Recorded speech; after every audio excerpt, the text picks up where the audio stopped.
नमस्कार दोस्तों, आप सभी का study for UPSC P session में स्वागत है। बीपीएससी मेंस या यूपीपीसीएस मेंस या अभी यूपीएससी का मेंस में आईआर का जो सेक्शन होता है बहुत ही इंपॉर्टेंट होता है। पिछले लेक्चर में मैंने इससे पढ़ाया था आईआर के सेक्शन के लिए रूस और यूक्रेन का संबंध पढ़ाया था, जिसको आप जाके देख सकते हैं। डिस्क्रिप्शन में आपको लिंक रूस यूक्रेन आप जाके देख सकते हैं। बहुत ही अच्छे से मैप से मैंने पढ़ाया हुआ है। आज मैं आपको भारत बांग्लादेश कंप्लीट पढ़ाऊँगा। वीडियो थोड़ा सा लंबा ज़रूर होगा लेकिन बहुत ही रिलेवेंट होगा आपके लिए। वीडियो के अंत में एक मेंस के लिए मैं क्वेश्चन दूंगा, जिसको आपको लिख के, अगर आप लिख के भेजना चाहते हैं कि कोई चेक करे तभी आप भेजिए, ऐसे कोई कंपलसरी नहीं है। तो मेरा लिंक दिया हुआ रहता है इंस्टाग्राम का और टेलीग्राम ग्रुप का भी, मेंस ग्रुप का भी, टेलीग्राम चैनल का भी, मेरे टेलीग्राम चैनल का भी और इंस्टाग्राम का भी, सबका लिंक आपको डिस्क्रिप्शन में मिल जाएगा। तो वहाँ पर आप मुझे भेज सकते हैं। भारत बांग्लादेश संबंध इस साल क्यों इम्पोर्टेंट है, सबसे पहले इस चीज़ की हम बात करेंगे। तो बांग्लादेश की आज़ादी के 50 वर्ष हो गए हैं। 2021 ईस्वी में 1971 में आज़ाद हुआ था, आपको पता होगा। भारत ने बांग्लादेश की आज़ादी में बहुत बड़ी भूमिका निभाई थी, आपको पता है। 1971 के वॉर में और जो युवा वाहिनी हमने बनाया था, तो उसको लेकर हमारा जो भारत और बांग्लादेश का संबंध है वो हमेशा ही एक पॉजिटिव वे में रहता है, क्योंकि बांग्लादेश में ये एक पॉजिटिव माइंडसेट पाया जाता है कि भारत के साथ संबंध अच्छे होने चाहिए। दूसरा चीज़ इसलिए है क्योंकि पिछले साल 2021 ईस्वी में हमारे प्राइम मिनिस्टर और हमारे प्रेसिडेंट दोनों ने ही बांग्लादेश की यात्रा की थी। मैं यहाँ पर समझा देता हूँ आपको। दोनों लोग बांग्लादेश की यात्रा पर गए थे, प्राइम मिनिस्टर और प्रेसिडेंट। सितंबर 2022 में, पिछले महीने में, बांग्लादेश की जो प्राइम मिनिस्टर हैं शेख हसीना, वो भारत की यात्रा पर आई थी। तो इसलिए ये बहुत ही इंपॉर्टेंट टॉपिक है। ध्यानपूर्वक एक एक को करते जाना अंत तक, और अंत में क्वेश्चन आपको मिल जाएगा। सबसे पहले ज्योग्राफी देखते हैं। कोई भी आईआर पढ़ने से पहले आपको ज्योग्राफी देखना पड़ेगा। भारत और बांग्लादेश जो हैं, बांग्लादेश के 3 तरफ भारत है और भारत जो है वो सबसे बड़ा बॉर्डर साझा करता है। किस देश के साथ? तो बांग्लादेश के साथ ही बॉर्डर साझा करता है। 3000 किलोमीटर से ज़्यादा लंबी हम दोनों की सीमा रेखा है। यहाँ पर 3 भाग से भारत से घिरा हुआ है और 1 भाग बंगाल की खाड़ी है।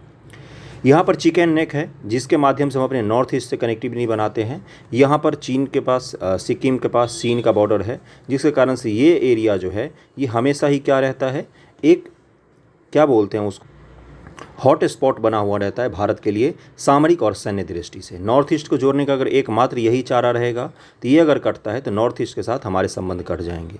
तो बांग्लादेश क्यों इंपॉर्टेंट है हमारे लिए, पहले मैं ये बताऊंगा, फिर मैं ये बताऊंगा कि बांग्लादेश के लिए भारत क्यों इंपॉर्टेंट है, फिर मैं अभी वर्तमान में जो समझौते हुए हैं उस पर आएंगे हम लोग। तो इसलिए भारत हमेशा चाहता है कि नॉर्थ ईस्ट जाने के लिए उसको एक अलग सा रूट मिले।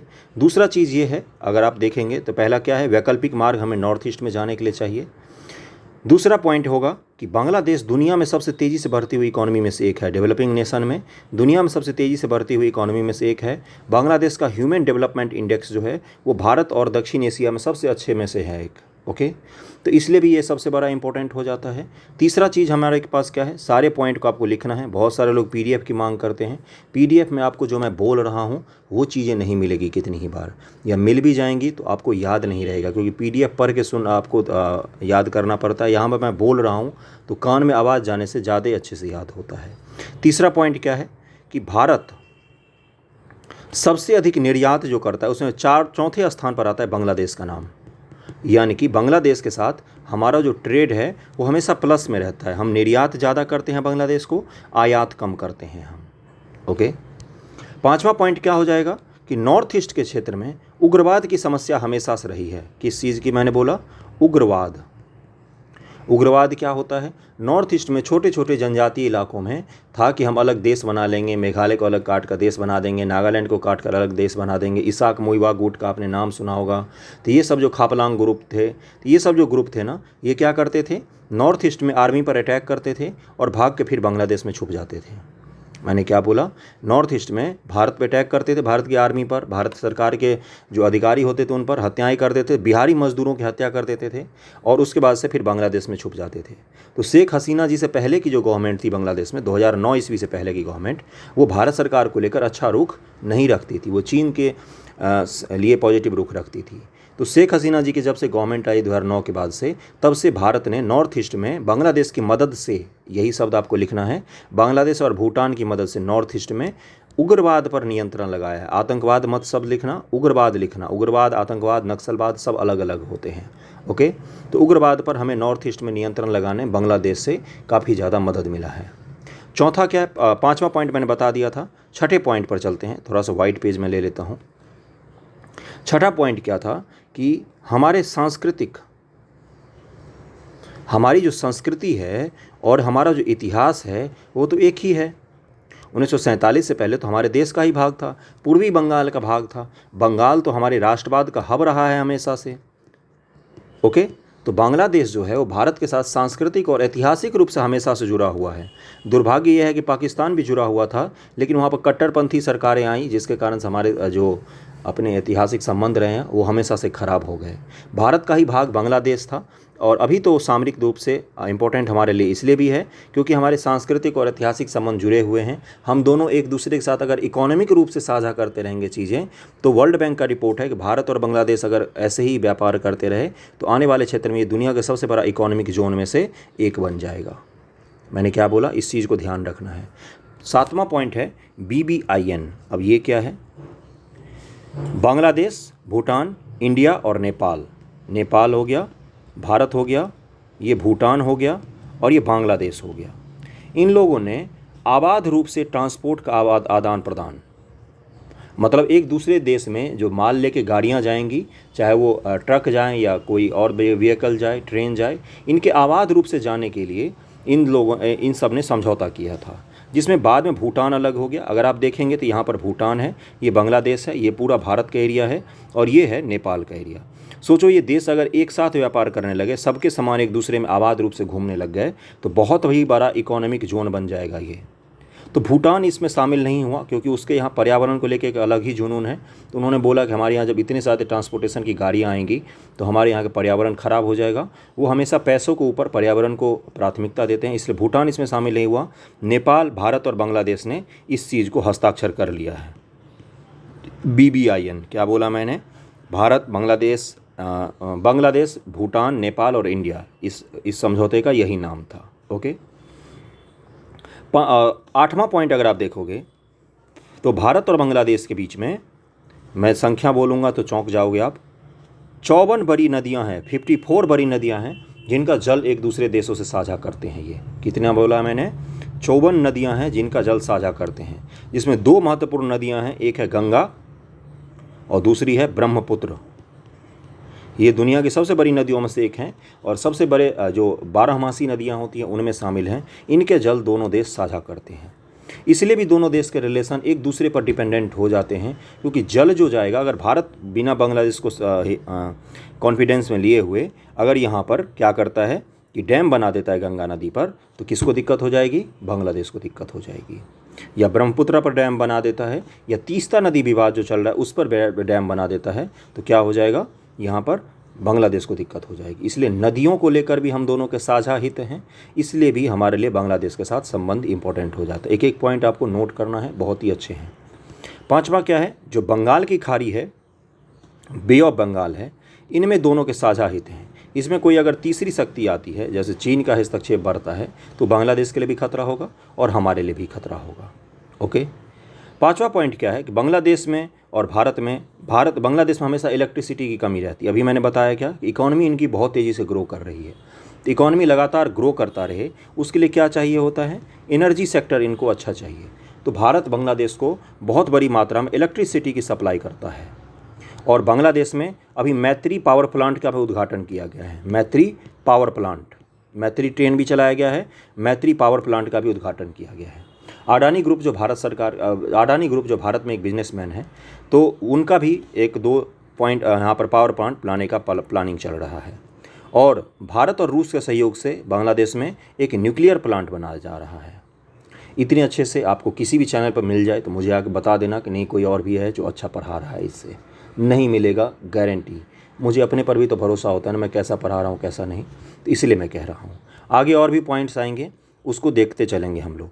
सबसे पहले बेसिक चीज़ क्या होती है विदेश नीति को समझने की, IR को समझने की? पहला पॉइंट होता है गिव और टेक का रिलेशन होता है।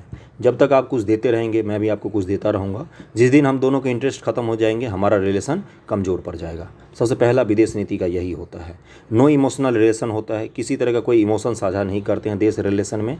जब तक हमारे हित, जब तक आपके हित, तब तक आप हमसे जुड़ोगे, हम आपसे जुड़ेंगे, बाकी हमें कुछ नहीं चाहिए, बात खत्म यहीं पर हो जाती है। ओके, तो इस चीज़ को आपको ध्यान में रखना है। इसलिए जब भी आप IR के क्वेश्चन लिखें तो ये ज़रूर लिखिए कि बांग्लादेश के भारत के साथ क्या हित हैं और भारत का बांग्लादेश के साथ क्या हित है। उसके बाद आप करंट अफेयर पर चीज़ों पर आएँ या ऐतिहासिक रूप से शुरू करना चाहिए आपको। ओके, बात बहुत सारी समझ में आ गई होगी। और ज्योग्राफी का जिक्र जरूर करें। जैसे रूस यूक्रेन मुद्दे पर बहुत सारे लोगों ने क्वेश्चन जो लिख के भेजे, जो पिछला लेक्चर था हमारा, उसको आप जाके ज़रूर देखना। उसमें उन्होंने ज्योग्राफी का जिक्र नहीं किया था, है ना। तो ये बहुत ही मायने रखता है, क्योंकि ज्योग्राफी जो होता है वो सीमा साझा करने के साथ साथ ट्रेड में भी बहुत बड़ी भूमिका निभाता है ना। अब जैसे जो यूक्रेन की ज्योग्राफी है उसके कारण से वहाँ पर गेहूं का बहुत ज़्यादा उत्पादन होता था। युद्ध के बाद से उनका जो गेहूं का निर्यात था वो कम हो गया और भारत का गेहूं का निर्यात पिछले साल की तुलना में 2 गुना दर से बढ़ गया है। तो ये कैसे आएगा, ये आपको समझना पड़ेगा, चीज़ों को याद करके नहीं हो सकता है। तो ज्योग्राफी को अच्छे से समझिए, IR आधा आपका कंप्लीट हो जाएगा। बहुत सारे पॉइंट्स बताए हैं मैंने, अब शुरू करते हैं। बांग्लादेश की भूमि सीमा 3 ओर से भारत की सीमा से घिरी हुई है। चौथी ओर बंगाल की खाड़ी स्थित है। भारत और बांग्लादेश 4096.7 किलोमीटर सीमा रेखा साझा करते हैं। मैंने 3000 बोला था, जो कि 4000 है। 3000 समथिंग शायद चीन के साथ है। हमारा जो सीमा रेखा है सबके साथ, उसके लिए क्या है ट्रिक याद करने का, किसके साथ हमारा कितना बड़ा सीमा लगता है, तो बचपन से MBA। ये अगर ट्रिक याद रखोगे तो सारे देश का इसमें नाम आ जाता है। बचपन से MBA में बांग्लादेश, चीन, पाकिस्तान, नेपाल, उसके बाद से म्यांमार आ जाता है, फिर उसके बाद भूटान आ जाता है, फिर अफगानिस्तान आ जाता है ना। तो ऐसे ही ये बचपन से MBA करके है, इसको आप फॉर्मूला याद रखना। सबसे ज़्यादा बड़ी सीमा हमारी किसके साथ लगती है, तो बांग्लादेश के साथ लगती है। भारत द्वारा किसी भी अन्य पड़ोसी देश के साथ इतनी लंबी सीमा रेखा साझा नहीं की जाती है। भारत विश्व का पहला देश था जिसने बांग्लादेश को एक पृथक और स्वतंत्र राज्य के रूप में मान्यता प्रदान की थी। दिसंबर 1971 में इसकी स्वतंत्रता के तुरंत एक मित्र दक्षिणी एशिया पड़ोसी के रूप में बांग्लादेश के साथ राजनीतिक संबंध को स्थापित किया था भारत ने। आपको पता ही है कि 1971 में जब वॉर हुआ था भारत पाकिस्तान का, तो बांग्लादेश को अलग देश के रूप में मान्यता देने के लिए युद्ध हुआ था, है ना। उस समय क्या हुआ था, अगर भारत चाहता तो बांग्लादेश के पूरे को भारत में मिला लेता। भारत का एक अलग स्टेट घोषित कर देता कि हम बांग्लादेश को संप्रभु देश नहीं घोषित करके हम भारत के अंदर एक स्वायत्त प्रांत घोषित कर रहे पूर्वी बंगाल के नाम से। हो सकता था, क्योंकि भारत से ही अलग हुआ था, सब कुछ तो हमारे एक ही थे। लेकिन ऐसा नहीं किया था भारत सरकार ने। दुनिया में पहली बार युद्ध के द्वारा कोई एक अस्थायी देश का निर्माण हुआ था।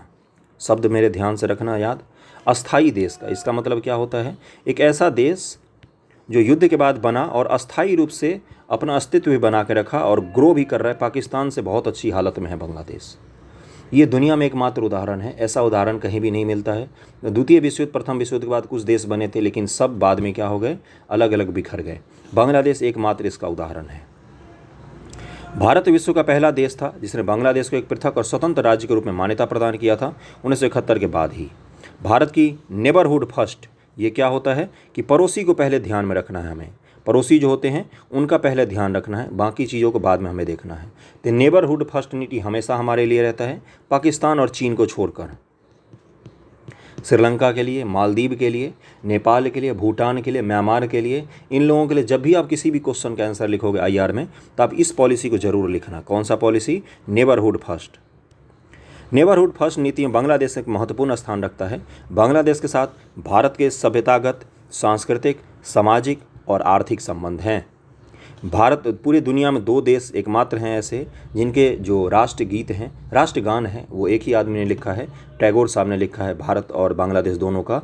बांग्लादेश का कौन सा है, अमार सोनार बांग्ला। जो स्वदेशी आंदोलन याद है आपको, उस समय बनाया गया था जब बंगाल का डिवीज़न हो गया था, तो स्वदेशी आंदोलन के दौरान अमार सोनार बांग्ला गीत लिखा था रविन्द्रनाथ टैगोर जी ने। और भारत भाग्य विधाता से जनगण मन लिया गया है। तो ये दोनों एक ही आदमी ने लिखा है और दोनों जगह इतने सांस्कृतिक और ऐतिहासिक एकता है जिसको अलग कर पाना मुश्किल होता है। एक साझा इतिहास एवं विरासत, भाषाई एवं सांस्कृतिक संबंध, संगीत, साहित्य और कला के लिए एक समान उत्साह आदि दोनों देशों को परस्पर संबद्ध करता है। उल्लेखनीय है कि रविन्द्रनाथ टैगोर भारत और बांग्लादेश के राष्ट्रगान के भी रचयिता हैं। तो जो बंगाली काव्य साहित्य है, ये तो बांग्लादेश में भी उतना ही अच्छे से चलता है जितना अपने बंगाल के इलाकों में चलता है है ना। अगला है कि हालांकि नदी जल विवाद जैसे तीस्ता नदी जल की साझेदारी, अवैध अप्रवासियों की सहायता और मादक द्रव्यों के व्यापार जैसे कई प्रमुख मुद्दे दोनों देशों के संबंध में अड़चन बने हुए हैं, जिन्हें संबोधित किए जाने की आवश्यकता है। जब आप चुनौतियां लिखोगे दोनों देशों के संबंध में तो आप इन चीज़ों को लिख सकते हो। और क्या लिख सकते हो चुनौतियों में, मैं बताता हूँ। नदी जल विवाद जो होता है उस पर समझौता क्यों नहीं हो पाया। जो नदी सब्जेक्ट होता है, नदी जल, अपने जो देश में नदियाँ जो होती हैं, फेडरल सिस्टम में, अपने संघ में नदी जल को लेकर हमेशा राज्यों को भी दिया गया है कि राज्य जब तक सहमत नहीं होंगे तब तक नदी जल विवाद समझौता पर हस्ताक्षर नहीं हो सकता है। राज्य के हिस्से में भी आता है नदी का बहुत सारा भाग कानूनी रूप से। तो इसलिए क्या होता है, जैसे अभी पश्चिम बंगाल में किसकी सरकार है, तो तृणमूल कांग्रेस की सरकार है, टीएमसी की, ममता बनर्जी जी की सरकार है। इसलिए आप कई बार देखोगे जब भारत प्रधानमंत्री जी जाते हैं बांग्लादेश की यात्रा पर तो उनके साथ ममता बनर्जी जी भी जाती हैं, और जब शेख हसीना भारत आती हैं तो प्रधानमंत्री उनको भी बुलाते हैं, ममता बनर्जी को, कि आप भी बैठिए और मुद्दा को सुलझाते हैं। किस मुद्दा को लेकर? गंगा नदी विवाद जो है ये 1996 में 1996 ईस्वी में, आपको ये सारे पॉइंट नोट करने हैं, पीडीएफ में नहीं मिलेंगे। 1996 में समझौता हो गया था, गंगा नदी विवाद को लेकर समझौता हो चुका है 1996 ईस्वी में। किस किस पर बाकी है? तीस्ता नदी विवाद बाकी है। इसके साथ साथ ही 54 बड़ी नदियों को हम साझा करते हैं, तो और भी बहुत सारी नदियां बाकी, जिसमें प्रमुख नदी कौन सा है? तीस्ता जल बंटवारे को लेकर अभी भी विवाद बना हुआ है। लगभग में समझौता हो गया था, लेकिन फेडरलिज्म के कारण, मतलब अपने यहाँ जो संघ है, राज्य सरकार ने इसमें अड़चन लगा दिया, राज्य सरकार ने मना कर दिया इसको। तो जब बीजेपी की गवर्नमेंट आएगी या उससे पहले ममता बनर्जी की गवर्नमेंट अगर राजी हो जाती है तब जाके तीस्ता नदी जल विवाद पर भी हस्ताक्षर हो जाएंगे। ओके। अगला है कि भारत बांग्लादेश संबंध कैसे है। आर्थिक संबंध, बांग्लादेश के साथ भारत की भौगोलिक निकटता ने इसे उसके सबसे बड़े व्यापारिक भागीदार में से एक के रूप में उभरने का अवसर दिया है। दूसरी ओर बांग्लादेश भारत का छठा सबसे बड़ा व्यापारिक भागीदार है। छठा मत लिखना, चौथा लिखना, फोर्थ। ओके। भारत ने ये यहाँ पर 6th ही होगा, एक्सपोर्ट के मामले में छठा है। हम सबसे ज़्यादा एक्सपोर्ट करते हैं उसके मामले में चौथा रैंक है। एक्सपोर्ट जो सबसे ज़्यादा करते हैं उसके मामले में चौथा रैंक है। संपूर्ण रूप से इंपोर्ट एक्सपोर्ट अगर मिला कर देखेंगे पूरे दुनिया में तो छठा स्थान है बांग्लादेश का। भारत ने दक्षिण एशिया मुक्त व्यापार क्षेत्र, south Asia free trade agreement SAFTA के तहत वर्ष 2011 से ही बांग्लादेश को तंबाकू और शराब को छोड़कर से सभी टैरिफ लाइनों पर ड्यूटी फ्री कोटा में पहुंच प्रदान की। ड्यूटी फ्री का मतलब क्या होता है? बांग्लादेश से जब कोई सामान आएगा, बांग्लादेश में अगर 1000 रुपये का बना है तो भारत में भी वो 1000 रुपये में ही बिकेगा। इस पर भारत सरकार कोई ड्यूटी नहीं लेती है। इससे क्या होता है? दोनों देशों के बीच में व्यापार जो होते हैं वो बढ़ता है। ओके। साफ्टा के तहत आपको ये टर्मिनोलॉजी नोट करके रखना चाहिए। दोनों देशों के बीच द्विपक्षीय व्यापार 2020-21 में 10.8 बिलियन अमेरिकी डॉलर से 2021-22 में 18.2 बिलियन अमेरिकी डॉलर तक पहुंच गया है। कितना हो गया है? 9 अरब से बढ़कर 5 वर्षों में 18 अरब हो गया है, 2 गुना हो गया है। इस चीज़ को हमेशा ध्यान में रखना। अगला है दोनों देशों के बीच द्विपक्षीय व्यापार, ये मैंने पढ़ दिया। भारत और बांग्लादेश सरकारों द्वारा 6 सीमा हाट। सीमा हाट क्या होती है? जैसे यहाँ पर दिखाता हूँ मैं ऊपर, जैसे ये मैप है, जैसे मान लो ये त्रिपुरा का रीजन है। ये कौन सा रीजन है? ये त्रिपुरा है। ये मिजोरम है अपना, ये बंगाल का इलाका है, यहाँ पर मेघालय है। कोई ऐसा जगह है इन सब पॉइंट पर जहाँ पर मार्केट लगता है। एक मार्केट हमने शुरू किया जिसमें बांग्लादेश के भी व्यापारी आएंगे अपना सामान लेकर और भारत के भी व्यापारी जाएंगे अपना सामान लेकर, और यहाँ पर दोनों देश के लोग एक दूसरे का सामान खरीद के जा सकते हैं। इसको क्या कहा जाता है? इसको सीमा हाट कहा जाता है। ओके। इस चीज़ का ध्यान रखना, सीमा हाट को जरूर उल्लेख करना अपने आंसर में, बहुत ही इंपॉर्टेंट होता है। 6 सीमा हाट, मेघालय में 4, त्रिपुरा में 2 की मंजूरी दी गई है। कितने? टोटल 6, आधा दर्जन सीमा हाट को मंजूरी दी गई है। नदी जल का बंटवारा, भारत और बांग्लादेश 54 नदियां साझा करते हैं। गंगा जल संधि वर्ष 1996 में हस्ताक्षर किया गया था। कब? मैंने बताया 1996 में, जो कि जल की कमी वाले मौसम 1 जनवरी से 31 मई के दौरान गंगा नदी जल के बंटवारे के लिए है।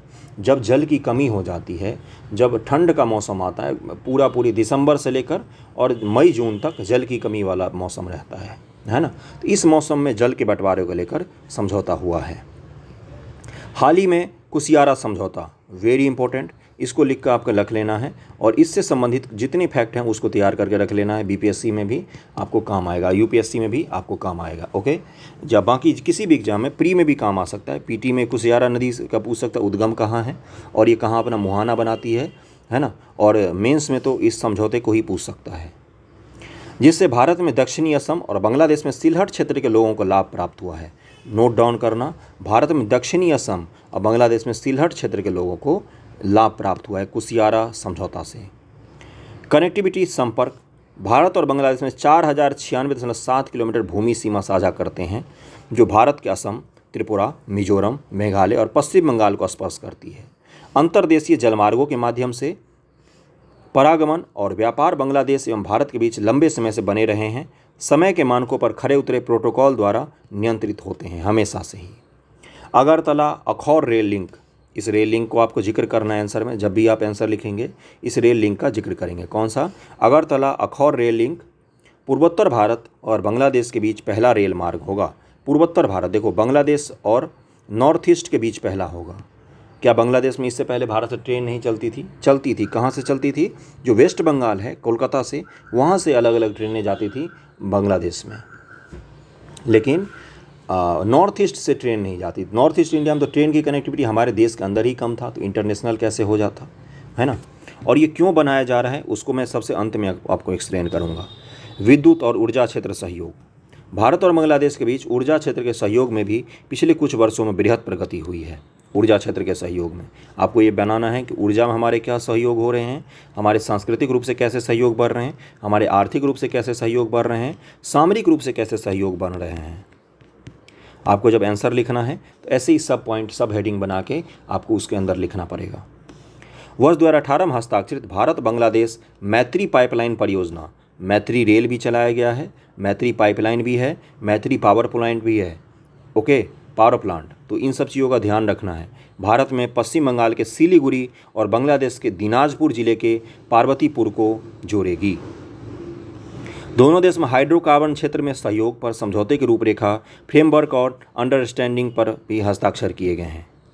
Framework of understanding. पर्यटन, एक अगला कौन सा मिला हमें? सब हेडिंग पर्यटन। अब पर्यटन के क्षेत्र में हमारे दोनों देशों के क्या सहयोग हैं? अब पाल कला आप पढ़ते हो तो आप पढ़ते हो ना कि पालों ने बांग्लादेश के भी कुछ इलाकों में भी झोपड़ी नुमा मंदिर का निर्माण किया। पढ़ते हो ना, अलग अलग मंदिर, जो स्तूप का भी निर्माण किया था। बहुत सारे काली मंदिर हैं जो भारत में पहले बनाए गए थे, वो अभी बांग्लादेश में पड़ते हैं। तो इन सब चीज़ों को आपको लिखना पड़ेगा। पर्यटन मंत्रालय के अनुसार 2020 में भारत आने वाले विदेशी पर्यटकों में सबसे बड़ी हिस्सेदारी बांग्लादेश की रही। 2020 में जब लॉकडाउन का समय था तब जो भारत में सबसे ज़्यादा पर्यटक कहाँ से आए? तो बांग्लादेश से सबसे ज़्यादा पर्यटक आए। कहाँ से? बांग्लादेश से, जिनमें हजारों लोग चिकित्सा उपचार के लिए आए। चिकित्सा उपचार को क्या कहा जाता है सामान्य शब्दों में? इसको कहा जाता है मेडिकल टूरिज्म, या क्या कहा जाता है? मेडिकल पर्यटन। ओके, क्या कहा जाता है? मेडिकल पर्यटन कहा जाता है। तो मेडिकल पर्यटन के लिए बांग्लादेश से भारत आने वाले लोगों की संख्या बहुत बड़ी है। क्यों होता है? क्योंकि भारत में चिकित्सा सुविधा तुलनात्मक रूप से दुनिया में सस्ता और थोड़ा अच्छा माना जाता है, पूरे दुनिया वर्ल्ड की तुलना करें तो इसीलिए बांग्लादेश ही नहीं, यूरोप, अफ्रीका, इनसे बहुत ज़्यादा लोग आते हैं भारत में अपना इलाज करवाने के लिए। ऐसा अंतर्राष्ट्रीय मंच जहां भारत और बांग्लादेश दोनों सदस्य हैं। अब ऐसे कौन कौन से संगठन हैं जहां पर भारत और बांग्लादेश दोनों उस संगठन के सदस्य हैं? सार्क है पहला, जो बहुत ही ज़्यादा इरेलेवेंट हो गया है, अप्रासंगिक हो गया है आजकल में, इसकी चर्चा बहुत कम होती है, लेकिन आपको आंसर में ज़रूर लिखना है कि दक्षिण एशियाई क्षेत्रीय सहयोग संगठन, south Asian association for regional corporation. अगला है बीमस्टेक। क्या कहा जाता है इसको? बीमस्टेक का मुख्यालय कहाँ पर है ये आपको मुझे कमेंट करके बताना है। बहुक्षेत्रीय तकनीकी और आर्थिक सहयोग के लिए बंगाल की खाड़ी पहल, Bay of Bengal initiative for multi sectoral technical and economic corporation. BIMSTEC, इसके भी सदस्य हैं भारत और बांग्लादेश दोनों। क्षेत्रीय सहयोग के लिए IORA, Indian ocean rim association of regional corporation जो बनाया गया है, इन तीनों संगठन के सदस्य हैं भारत और बांग्लादेश। इस चीज़ को नोट डाउन करके रखना है। जब आप आंसर लिखेंगे तो हम लिखेंगे कि हम इन प्लेटफॉर्म पर भी एक साथ चर्चा करते हैं चीज़ों को। ये सब क्या होते हैं? प्लेटफॉर्म होते हैं। कोई भी देश ऐसा थोड़ी नहीं कि फ़ोन मिलाओ चलो मिल लेते हैं कॉफ़ी पर, ऐसा नहीं होता। अलग अलग प्लेटफॉर्म पर मिलते हैं, या तो आधिकारिक रूप से यात्रा करते हैं तब मिलते हैं। तो ये 3 प्लेटफॉर्म भी है हमारे चर्चा के लिए। भारत और बांग्लादेश के बीच वर्तमान प्रमुख मुद्दे कौन कौन से हैं, अब इन चीज़ों पर ध्यानपूर्वक देखना कौन कौन से मुद्दे हैं, क्योंकि आपको मुद्दा लिखना पड़ता है, आपको एक दूसरे के साझा हित कहाँ कहाँ पर है वो लिखना पड़ता है, हम किन किन क्षेत्रों में काम कर रहे हैं, हम किन क्षेत्रों पर अभी काम कर रहे हैं वो लिखना पड़ता है आपको, किन क्षेत्रों में संभावना है हमारे काम करने की, इसको भी आपको लिखना पड़ता है। हमारा ट्रेड डेटा क्या है, हमारी सामरिक रूप से महत्व क्या है एक दूसरे के लिए, ये सारा आपको लिखना पड़ता है। तीस्ता नदी जल विवाद सबसे बड़ा मुद्दा है कि इसको सही करना, इस पर समझौता जिस दिन हो जाएगा भारत और बांग्लादेश के बीच में बहुत ही बड़ा समझौता हो जाएगा। इससे पहले एक और आपको लिखना है, जो हमारे देश में 100वां संविधान संशोधन हुआ था, कौन सा, जो 100वां संविधान संशोधन हुआ था कब हुआ था, 2015 में, जिसमें भारत और बांग्लादेश के बीच जो सीमा विवाद था उसको हल किया गया था। इसमें क्या था कि भारत के कुछ गाँव को बांग्लादेश को सौंपे गए थे। कब हुआ था, 2015 में। इस चीज़ को ध्यान रखना, मोदी सरकार की सबसे बड़ी उपलब्धियों में से एक है ये। भारत के कुछ गांव बांग्लादेश को सौंपे गए थे और बांग्लादेश के कुछ गांव को भारत को सौंपे गए थे। और इससे क्या हुआ था, हमारा जो 50-60 वर्षों से चला आ रहा था जो सीमा विवाद वो हल हो गया था। इसके लिए हमें संविधान में संशोधन करना पड़ा था, 100वां संविधान संशोधन है वो। इस चीज़ को हमेशा ध्यान रखना, इस चीज़ को आपको लिखना है आंसर में कि हमने कौन कौन सी चीज़ों पर प्रगति की है। सीमा विवाद हमारे बांग्लादेश के साथ निपटान हो चुका है लगभग में। क्या है कि पश्चिम बंगाल के लगभग आधे दर्जन जिले इस नदी पर निर्भरता रखते हैं, इसलिए पश्चिम बंगाल सरकार जो होती है वो तीस्ता नदी जल विवाद को लेकर बहुत ज़्यादा एग्रेसिव होती है, क्योंकि उसके आधे दर्जन से ज़्यादा जो जिले हैं ना बंगाल के, वो तीस्ता नदी का पानी उपयोग करते हैं। यह बांग्लादेश के बृहत रंगपुर क्षेत्र में धान की खेती के लिए सिंचाई के लिए एक प्रमुख स्रोत है। और वहीं बांग्लादेश में जब ये नदी पहुँचती है तो वहाँ पर भी धान की खेती के लिए बहुत इंपॉर्टेंट स्रोत है ये। बांग्लादेश की शिकायत है कि उसे जल का उचित हिस्सा प्राप्त नहीं होता, क्योंकि भारत ने जल राज्य सूची का विषय है। जल किसका विषय है, राज्य सूची का विषय है, यहीं पर पेंच फंसा हुआ है। इसलिए बंगाल की राज्य सरकार और केंद्र सरकार के बीच असहमति से बाधा की स्थिति बनी हुई है। तीस्ता जल बंटवारे को सुलझाने के लिए अभी तक दोनों देशों के बीच किसी संधि पर हस्ताक्षर नहीं किया गया है। संभावना है कि बहुत ही जल्द इस पर हस्ताक्षर हो जाएगा। इसी तरह के पॉजिटिव पॉइंट्स के साथ आपको ख़त्म करना है। क्या लिखना है कि संभावना है कि आने वाले वर्षों में तीस्ता नदी जल विवाद को भी सुलझा लिया जाएगा। तीस्ता जल बंटवारे विवाद को सुलझाने के लिए अभी तक दोनों देशों के बीच किसी संधि पर हस्ताक्षर नहीं किया गया है। अवैध प्रवासन ये सबसे बड़ा मुद्दा है। बांग्लादेश से सबसे ज़्यादा प्रवासी भारत में घुस के आते हैं। जो सीए लाया गया था उसमें क्या बोला गया था कि बांग्लादेश और पाकिस्तान अफगानिस्तान से जो हिंदू, सिख, जैन ये सब जो पॉपुलेशन आएगी तो इनको हम नागरिकता देंगे, मुस्लिम पॉपुलेशन को नहीं देंगे, क्योंकि बहुत ज़्यादा माइग्रेंट आते हैं बांग्लादेश से। मुस्लिम लोग आते हैं, जो बंगाल का इलाका है, दिल्ली के इलाके में आपको बंगाली भाषी मुस्लिम मिल जाएंगे। तो ये भारत सरकार के लिए एक इशू है। इसको आप सांप्रदायिक धर्म से मत जोड़ना, इस तरह के जहर मन में मत रखना। इसको किससे जोड़ना है आपको कि ये हमारे देश के लिए समस्या है। हमारी वैसे ही जनसंख्या 1 अरब 40 करोड़ है, अब इसमें भी और लोग बाहर से आकर बस जाएंगे तो ये हमारे पूरे देश पर समस्या खड़ी करेगा। ओके, तो इसलिए अवैध प्रवासन के मुद्दा को आपको लिखना ही है। सीमा पार से ऐसे प्रवासियों की बड़ी संख्या में आगमन से बांग्लादेश की सीमा से लगे भारतीय राज्यों के लोगों के लिए गंभीर सामाजिक, आर्थिक, राजनीतिक समस्याएं खड़ी हो गई हैं। जो असम का डेमोग्राफी है, बहुत सारे इलाकों का डेमोग्राफी का मतलब क्या होता है, किस संप्रदाय, किस धर्म के लोग, किस तरह के लोग वहाँ पर रहते हैं, ये बहुत सारे जिलों का बदल गया, क्योंकि 1971 वॉर में बहुत सारे जो अप्रवासी आए वो वहीं बस गए, वो बांग्लादेश गए ही नहीं वापस। तो ये वहाँ की जो असम के जो नॉर्थ ईस्ट के जनजातीय लोग होते हैं वो अपने सीमा क्षेत्र में तो भारतीय लोगों को बर्दाश्त नहीं करते हैं, तो बांग्लादेश के लोगों को कैसे बर्दाश्त करेंगे, है ना। तो इस तरह की चीज़ें जो बहुत बड़ी कठिनाई बनती है हमारे इंटरनल सिक्योरिटी के लिए। आपको लिखना है इस शब्द को कि आंतरिक सुरक्षा में अप्रवासी मुद्दा जो है, अवैध प्रवासन का मुद्दा, ये बहुत बड़ा संकट बनता है। इसके अलावा एनआरसी जो नागरिक रजिस्टर है में भविष्य में बांग्लादेश से अवैध प्रवासियों के भारत प्रवेश पर रोक लगाने का लक्ष्य रखता है, ने भी बांग्लादेश में गहन चिंता को जन्म दिया है। जब भारत सरकार ने एनआरसी को लागू किया, कहाँ पर, असम में लागू किया है। कहाँ पर लागू किया अभी मात्र, असम में। तो इससे बांग्लादेश सरकार के साथ हमारे संबंध थोड़े ख़राब हो गए थे कि ये जो भारत में बांग्लादेश के प्रवासी है ये कहाँ जाएंगे वापस, क्या अपने देश जाएंगे। मादक द्रव्यों की तस्करी होती है, सीमा पार से मादक द्रव्यों की तस्करी घटनाएं सामने आई हैं। इसको आप पीडीएफ में देख के अच्छे से लिख सकते हैं। ओके, आतंकवाद, अब ये मुद्दा जो है ये बहुत इंपॉर्टेंट मुद्दा है। जैसे शेख हसीना जी की जो सरकार है वो कट्टरता को लेकर बहुत ही ज़्यादा एग्रेसिव रहती है, यानी कि कट्टरता को वो हमेशा दबाने की कोशिश करती है, भारत की मदद करती है आतंकवाद को कम करने में। लेकिन उसके जो अपोजिशन की पार्टियां हैं जिनकी पहले सरकारें होती थी, तो उनके सरकार में भारत के संबंध बांग्लादेश के साथ अच्छे नहीं होते थे।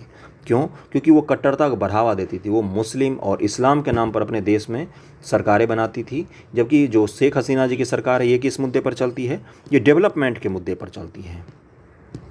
ओके, डेवलपमेंट का जब मुद्दा होगा तो दोनों देशों के बीच में रिश्ते अच्छे रहेंगे। कट्टरता का मुद्दा आपने सुना होगा कि बांग्लादेश के मंदिर पर अटैक हुए हैं, आपको ये सब मुद्दे लिखने हैं। हिंदू पॉपुलेशन पर अटैक हुए हैं, कई सारे हिंदुओं की हत्या हो जाती है। तो इन मुद्दों को लेकर भारत सरकार हमेशा बांग्लादेश को वार्निंग देता रहता है कि इस तरह की चीज़ें अपने यहाँ रोक लगाइए, क्योंकि जब भारत में कुछ होता है हिंदू मुस्लिम की चीज़ें तो बांग्लादेश में भी वो चीज़ भड़क जाता है। जब बांग्लादेश में कोई हिंदू मुस्लिम का मुद्दा होता है तो भारत में भी वो चीज़ भड़कता है। त्रिपुरा में दंगे हुए तो बांग्लादेश में मंदिरों पर अटैक हुए थे, और जब बांग्लादेश में अटैक होते हैं तो यूपी और बिहार और बंगाल के इलाकों में भी अटैक होते हैं एक दूसरे पॉपुलेशन पर, हिंदू मुस्लिम में। तो इस चीज़ को आपको लिखना है कि आतंकवाद और कट्टरता जो है ये हम दोनों देशों के बीच में बहुत ही बड़ा समस्या है। जेएमबी, अब यहाँ पर मैं पढ़ देता हूँ। सीमा क्षेत्र आतंकवादी घुसपैठ के लिए अति संवेदनशील है। जमातुल मुजाहिदीन बांग्लादेश जैसे कई आतंकी संगठन भारत भर में अपना जाल फैलाने की कोशिश कर रहे हैं। जेएमबी को बांग्लादेश, भारत, मलेशिया और यूनाइटेड किंगडम द्वारा एक आतंकवादी समूह के रूप में सूचीबद्ध किया गया है। हाल ही में एनआईए ने भोपाल के एक विशेष न्यायालय में जेएमबी के 6 सदस्यों के विरुद्ध चार्जशीट दाखिल की थी। बांग्लादेश में बढ़ता चीनी प्रभाव, अब इसको मैं एक्सप्लेन करने के लिए थोड़ा सा पहले ऊपर जाता हूँ। चीन का एक इनिशिएटिव है जिसको क्या कहा जाता है? Ring fence initiative. Ring fence मतलब सोने का जो चेन होता है वो इनिशिएटिव है। किसके लिए है वो? तो भारत के लिए है। क्या है मैं दिखाता हूँ आपको, यहीं पर मैप एक छोटा सा बनाता हूँ। जैसे ये भारत है, ओके, यहाँ पर बांग्लादेश है, यहाँ पर म्यांमार है, यहाँ पर पाकिस्तान है, यहाँ पर जिबूती का इलाका है, अब हॉर्न ऑफ अफ्रीका में अफ्रीका का जो कोना वाला इलाका है वहाँ पर। तो चीन क्या कर रहा है? इन सब देशों में इनके निवेश कर रहा है। यहाँ पर श्रीलंका का इलाका है, यहाँ पर भी अपना पोर्ट बना रहा है, यहाँ पर भी अपना पोर्ट बना रहा है, यहाँ पर भी अपना पोर्ट बना रहा है, यहाँ पर भी अपना पोर्ट बना रहा है, यहाँ पर भी अपना पोर्ट बना रहा है। और इधर तो BRI चल ही रहा है, बेल्ट एंड रोड इनिशिएटिव, जिसको क्या कहा जाता है? BRI। आपको ये दिख रहा है चारों तरफ से क्या हो रही है कोशिश कि भारत को घेरने की कोशिश हो रही है। इसको क्या कहा जाता है? इसको कहा जाता है गोल्डन, अभी मैंने क्या बोला था? गोल्डन फेंस इनिशिएटिव करके है, उसी वही ये नाम दिया जाता है ना। तो इस चीज़ को ध्यान रखना है आपको। तो इसी इनिशिएटिव के तहत बांग्लादेश में जो चीनी सरकार है वो भारी निवेश की कोशिश कर रही है।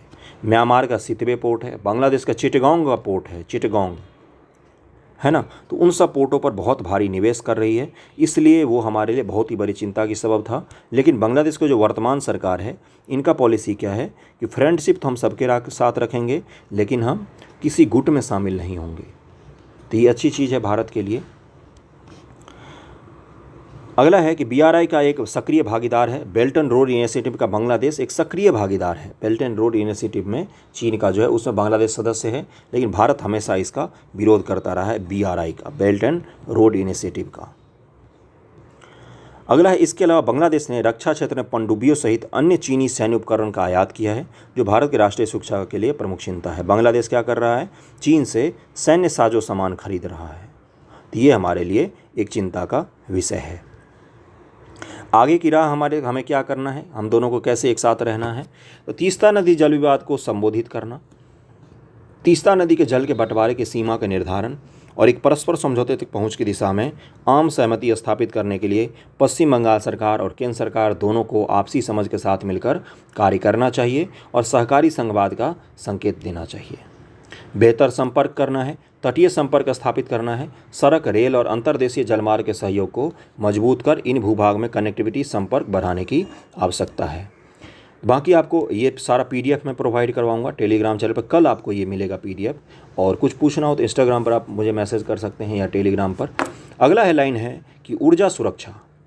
चूँकि वैश्विक ऊर्जा संकट का उभार जारी है, यह अपरिहार्य है कि भारत और बांग्लादेश दक्षिण एशिया को पर्याप्त ऊर्जा आत्मनिर्भर बनाने हेतु स्वच्छ और हरित ऊर्जा का उपयोग करने में परस्पर सहयोग करना पड़ेगा। सहयोग करेंगे भारत और बांग्लादेश तो अच्छा होगा दोनों देशों के लिए। अगर पाकिस्तान जैसे ही हालत हमारी बांग्लादेश के साथ हो गई तो ये बहुत ही बुरा होगा, भारत के लिए सबसे बड़ा बुरा होगा, क्योंकि भारत के दोनों सीमा पर शत्रु बैठ जाएंगे उसके बाद, है ना। भारत बांग्लादेश मैत्री पाइपलाइन, यह परियोजना भूमिगत रूप से शुरू की जा चुकी है। इसके पूरा होने पर भारत से उत्तरी बांग्लादेश में डीजल की उच्च गति से आवाजाही हो सकेगी। जो असम में हमारे रिफाइनरी हैं या बिहार में जो बरौनी में रिफाइनरी है, वहाँ से तेल, ये असम को जो डिगबोई वाला क्षेत्र है वहाँ से तेल आसानी से, या त्रिपुरा में भी है ओएनजीसी वगैरह का, तो वहाँ से आसानी से तेल बांग्लादेश में जा सकता है।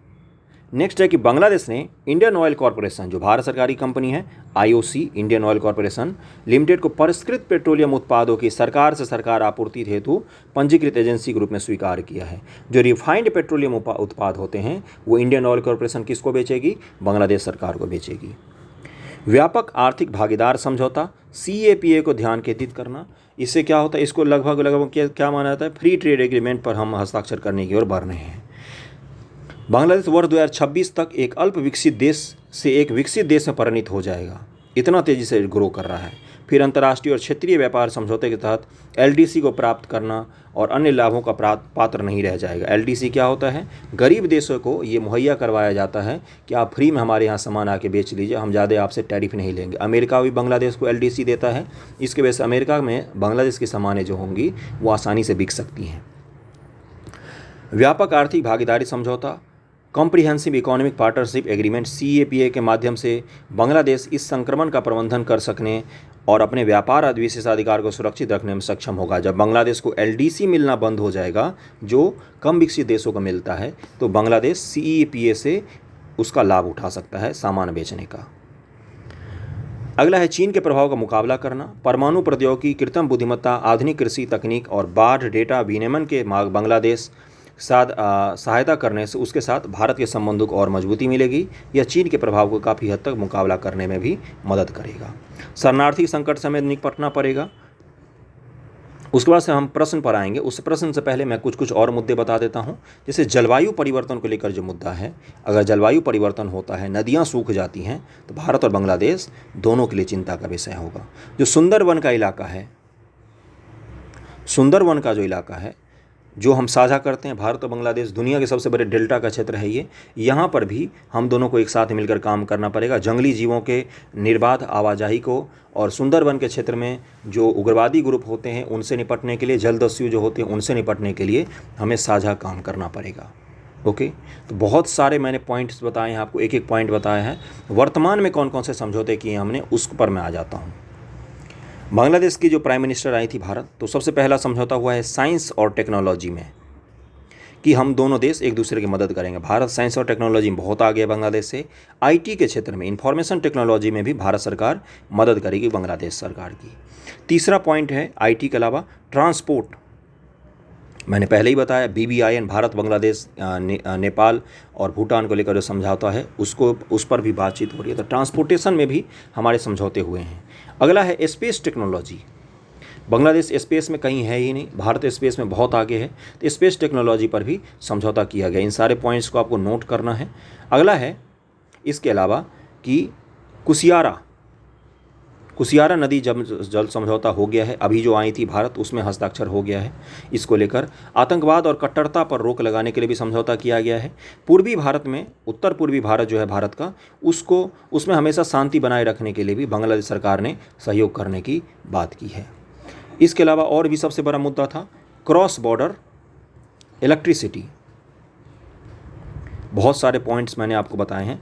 इलेक्ट्रिसिटी, जो क्रॉस बॉर्डर इलेक्ट्रिसिटी होता है, एक दूसरे के साथ जो भारत इलेक्ट्रिसिटी प्रोवाइड करेगा बांग्लादेश को, इस पर भी समझौता किया गया है। तो इतने सारे समझौते हुए हैं। सबसे इम्पोर्टेंट समझौता एक और हुआ है जिसको कहा जाता है पीपुल टू पीपुल समझौता।